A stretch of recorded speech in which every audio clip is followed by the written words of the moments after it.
once again, thank you so much for tuning in. Josh and Isaac Sports Jazz, baby. Let's subscribe. Let's subscribe. Turn on the notifications. And we are ready to rumble. Let's go, Josh. Yeah. Am I right to say, I'll go straight to right off the top. Am I right to say Amorim is likely going to succeed at Man United as the manager? I mean, because we already know he's a proven winner. So, Yeah. as a I fan, even or even if not as a fan, but I think it's right to say, I mean, considering, judging with what we've seen, what we know about him from Braga to Sporting Lisbon, his first season, I think they finished second behind Braga, after which he won them the trophy after 18, 19 years with Sporting Lisbon. And we remember he joined the club when that club was in a turmoil. So it's slightly different from what's happening at Man United. Players are not being beaten. Players are not terminating their contract like how it was in Portugal at Sporting Lisbon. But I mean, with what the man has right now, they have Dean Ashworth. He has Dean Ashworth. He has Beretta. He has Wilcox, and one can say Amorim is their project. You know, he's their project because they tried to look for one at the beginning of the season, but they failed. So they had to stick with Ten Hag, offered him an extension.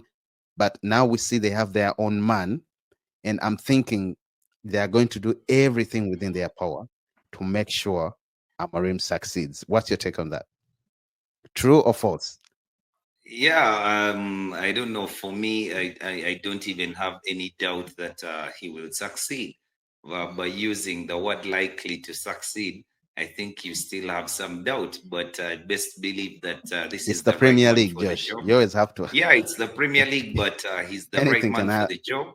Anything can And happen, man. People get you, humbled, but of course, I want true, him to succeed.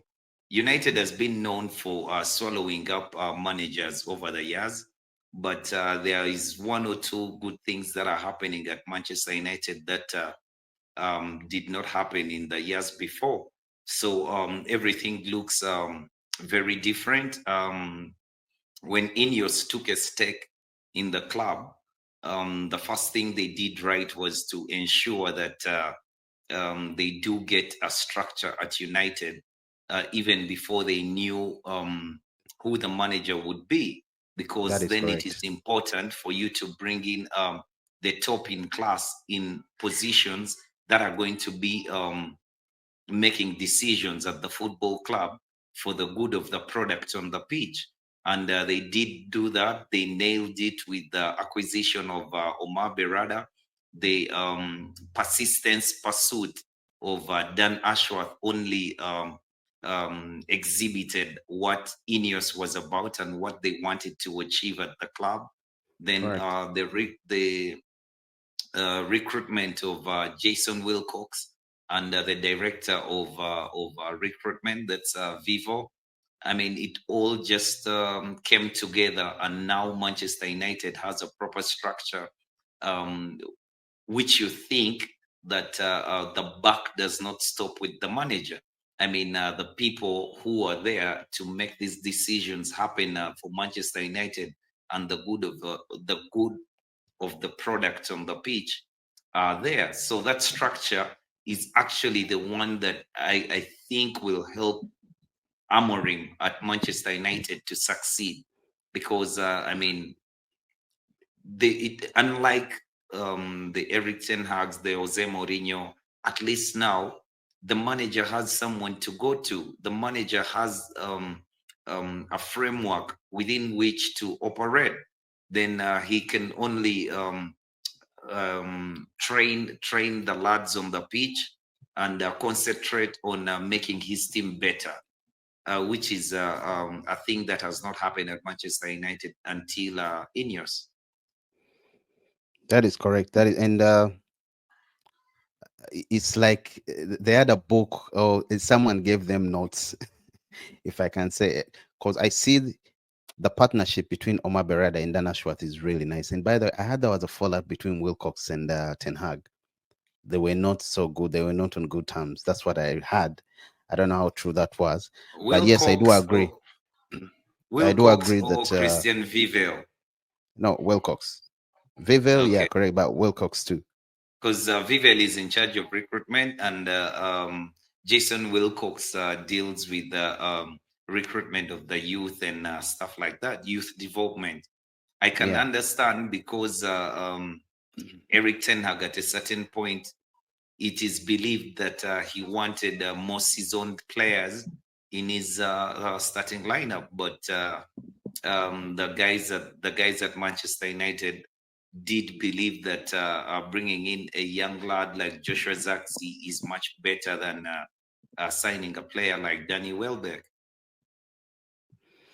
So it is possible that they did fall out, By and the way, these are these you've are you've these are you've talked human about Danny beings. Welbeck, man. Yeah. That rumor alone is disturbing. No disrespect to Welbeck, he's a great player. He's a great player, but I think right now at the stage of his career, if there's any other club he fits in so well besides Brighton, that should be Arsenal. Pun intended. That should be Arsenal at least, but not Man No, United. but you see, the guy has already racked up a number of goals this season. That I is mean, true. That is true, he's a Josh. guy we I could agree. have used. He's a guy we could have used maybe to score some bit of goals for us because we've had a problem with scoring goals. And Eric Ten Hag may argue that if he had a goal scorer in his team, like maybe No, Danny Ten Hag Welbeck, does not have he any would have excuse to give gotten us some Josh. goals. He got himself Rasmus. He got himself Joshua. There is no excuse that Ten Hag can give us. He Yeah, would but rather say you I see, failed.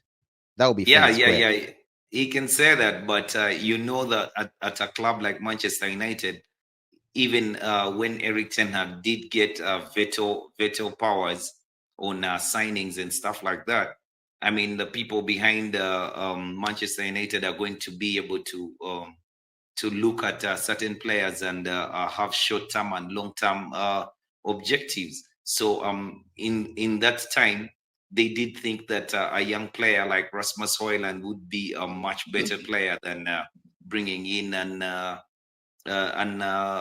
overly edged player or a tried and tested player, but he wouldn't give you so many years at the club, and he would come with high wages and stuff like that. So the business side of the signings could be a reason that we got the players that we got. But nonetheless, for me, I can always say, even if I backed Eric Ten Hag all the way, that in the end he failed to get the best out of the players that he had. I mean, even if you did have potential, at least he brought us Ganacho and Kobe Mainu and managed to help that talent flourish. Because under him, those two players were, I mean, they flourished. They came of age and they were playing very well, but not so many of you cannot say that for so many of the players at United under him. Well, he gave us bits of Toby Kola and Harry Amas, by the way. I also have to say kudos to Yes, him. yes, yes. And I hope under Amorim, because I understand he likes working with young players. I hope under Amorim they prove their worth and he calls them to join the team. But yeah, He Josh, will still call there is them. mm, He will call them if they prove their worth, because in the end, he's a guy who wants to win. He's a guy on a very short contract at Manchester United. He's not a that is guy who correct. is going to wait for the other shoe to drop before he makes himself hard. He's going to make the right decisions very early on, and I hope that he does make those decisions, because I mean, if he starts to feel like uh, the players the players who feel like Manchester United owes them for them to be there, and he picks them because he thinks it would sit down well with fans. I don't think he will stay for long. I mean, he Rashford, just has to stick I'm to just his saying. values and principles, and not just Rashford, but there's a couple of them. Okay, Josh, we are going to come back to that. Yeah, but back to the reason as why I personally think Amorim is a very good choice for Man United and he's going to really do well. As I was saying, when uh, he joined from Braga to Sporting Lisbon, which also sounded hard and did go well with the Braga fans.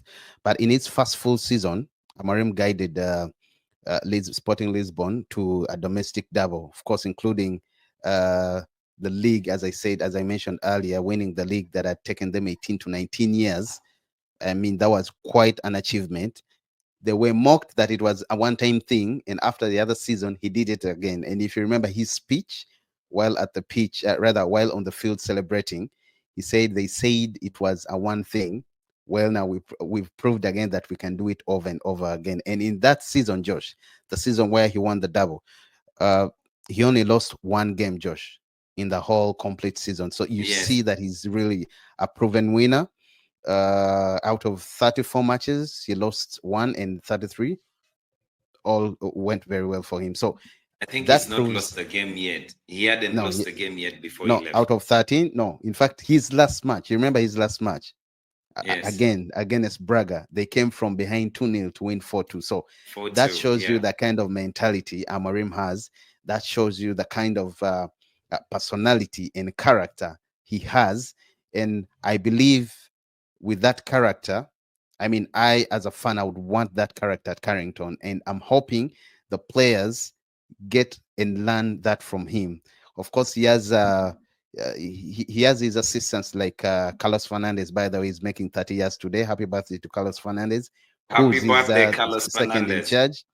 Who's the second in charge after Amorim?